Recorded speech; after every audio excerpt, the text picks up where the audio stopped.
The weird wrinkle part of triage. Now, depending on who is, what country you're in, and who's training in the triage, specifically in a first aid environment, there is an exception made for lightning strikes specifically. This is going to sound kind of weird for a lot of people.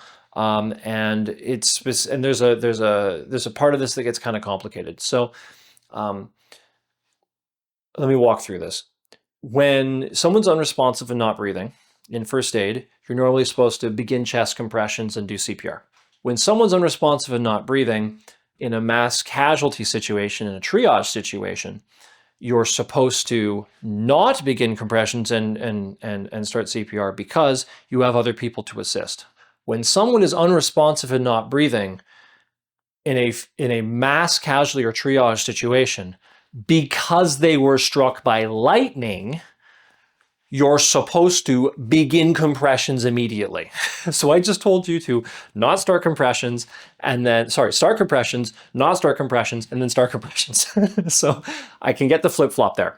Now, this isn't the sort of thing that is likely to happen. If you're having a hard time remembering this, and if you can only remember how to do CPR properly or this technicality, and you forget this technicality, it's fine, okay? Of all of the things that you are to remember in a first aid course, this one is pretty niche.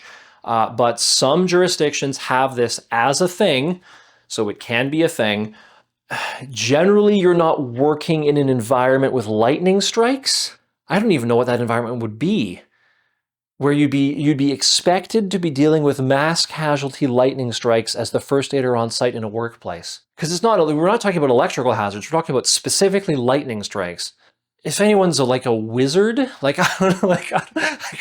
don't know, but whatever. Okay, I'm not sure what that would be. But anyways, technically, the argument here is when someone is struck by lightning, the force from the lightning that strikes them and everything, often what will happen is the lightning will essentially go around them. It doesn't actually go through their body and cook them internally necessarily. There are videos of people who, there was one really famous one from years ago. I'll see if we can find it and put it up. Of this guy on security footage was struck by lightning. 30 seconds later, he gets up, starts walking, gets struck again, and then this time he takes a minute, and then he gets up and walks away. Lightning strikes. So weird. So what can happen with lightning strikes is the heart rhythm can get slightly dysregulated, or it can go into an irregular heart rhythm. And with CPR, you can basically, or their breathing can be impacted, or they can go unconscious, whatever.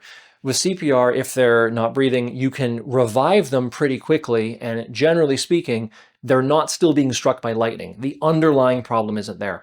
With a heart attack, if you resuscitate someone, the heart attack is the clot. They still are having a heart attack. The lightning strike, they're not still being struck by lightning. So the idea here is if someone's been struck by lightning, you can resuscitate them, and then they can help you. So that's a thing. Yeah.